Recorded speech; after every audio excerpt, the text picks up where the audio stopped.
ওয়ার্ডের একটি বুথে হদিশ নেই ৩ ভোটারের, ১৫ জনেরও বেশি মৃত ভোটারের নাম তালিকায়। রাজনৈতিক চাপানোতর বাঁকুড়ায়।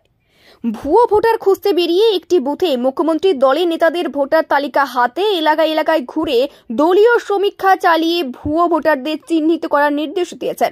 সেই নির্দেশ পেতেই বাঁকুড়া পুরসভার ১৯ নম্বর ওয়ার্ডের কাউন্সিলর আজিজুল রহমান ভোটার তালিকা হাতে নিজের এলাকার বাড়ি বাড়ি ঘুরে তথ্য সংগ্রহ শুরু করেন।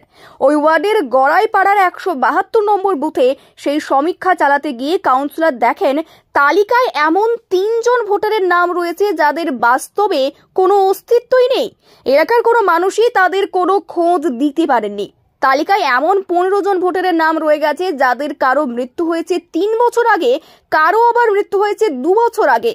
ভোটারের মৃত্যুর পর নিয়ম মেনে ভোটার তালিকা থেকে নাম বাদ দেওয়ার জন্য পরিবারের লোকজন আবেদন জানালেও অজ্ঞাত কারণে সেই নামগুলি বাদ দেওয়া হয়নি বলে অভিযোগ। ঘটনা জানার পর আজ সকালে এলাকায় যান বাঁকুড়ার পুরপ্রধান অলোকা সেন মজুমদার। তিনিও এলাকায় গিয়ে ভুয়ো ভোটারদের ব্যাপারে খোঁজ খবর চালান, কিন্তু শেষ পর্যন্ত তাদের কোনো অস্তিত্ব না পেয়ে বিষয়টি নিয়ে নির্বাচন কমিশনের পাশাপাশি দলের ঊর্ধ্বতন নেতৃত্বকে জানানোর কথা জানিয়েছেন বাঁকুড়ার পুরপ্রধান। খোদ শহরের বুকে একটি বুথে এত সংখ্যক ভুয়ো ভোটারের সন্ধান মেলায় সমগ্র শহরে সংখ্যাটা যে কয়েক গুণ হবে তা মেনে নিচ্ছেন স্থানীয় কাউন্সিলর। তাদের দাবি এই ঘটনার দায় পুরোপুরি নির্বাচন কমিশনের।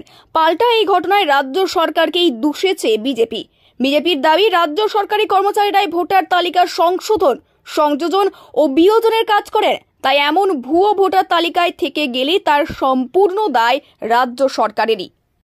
কি লক্ষ্য বললেন? দেখুন, আমাদের মাননীয় মুখ্যমন্ত্রী মমতা বন্দ্যোপাধ্যায় ২৭শে ফেব্রুয়ারি আমাদের সমস্ত নেতা কর্মীদেরকে বার্তা দিয়েছিলেন যে ভোটার লিস্টে কারচুপি হচ্ছে। তো সেই কারচুপির সেই কারণে আমাদের ২৭শে ফেব্রুয়ারির পরে আমরা কলকাতা থেকে ফিরে এসে আমাদের প্রত্যেকটা ওয়ার্ডের সমস্ত কাউন্সিলর এবং আমাদের বুথের যারা কর্মী রয়েছে তারা ইতিমধ্যেই স্ক্রুটনি শুরু করেছে। আজকে আমি এসে যেটা দেখতে পেলাম, যেটা আমি গড়াইপাড়ার বুথে ১৭২ নম্বর বুথে দাঁড়িয়ে রয়েছি, এখানে অনেক ভোটার লিস্টে অনেক ব্যক্তি যারা মারা গেছে তাদের ভোটার লিস্টের নাম রয়েছে। এমন মানুষের নাম আছে তারা এখানে থাকেই না। বেশ কিছু নাম আমার কাছে উঠে এসছে।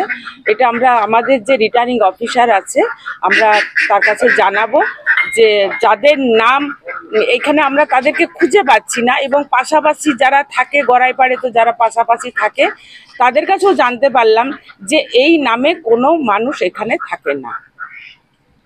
তো সেই নামগুলো আসছে কিভাবে? দেখুন, ভোটার লিস্টে রয়ে গেছে, ঠিক আছে, কিন্তু আমাদের যে বুথ কর্মীরা আছে, আমাদের যারা কাউন্সিলর আছে, তারা সার্ভে করে এই নামগুলো তুলে এনেছে। এতদিন নজরে আসেন? দেখুন, এটা তো এখন তো যেহেতু স্ক্রুটনি শুরু হয়েছে, সেই কারণে আমরা খুব সুন্দরভাবে এই স্ক্রুটনিটাকে দেখছি এবং প্রত্যেকটা বুথে বুথে আমরা যাচ্ছি। কি নাম? চেনেন না? তাদেরকে কোথাও কি দেখেছেন এখানে? না, আমরা আমাদের পাড়াতেও দেখিনি, আর এইখানে আশপাশে কোথাও কোনোদিন নামগুলোই শুনে নেই, তার কি দেখবো? তাহলে কিভাবে নামগুলো এলো ভোটার লিস্টে? সেটা তো আমরা বলতে পারছি না, কি করে এলো, কিভাবে এলো, আমরা এগুলো বলতে পারছি না। আর কোনোদিন এই নামগুলো পাড়াতে শুনিও। আচ্ছা, আপনাদের পরিবারের একজনের নাম আছে, কিন্তু তিনি তো মারা গেছেন বলছেন। এই 11 মাসের মতো হলো মারা গেছে।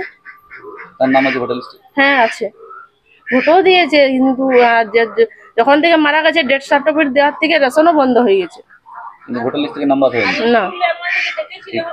কি নাম আপনার? আমার নাম রিঙ্কু গোড়াই।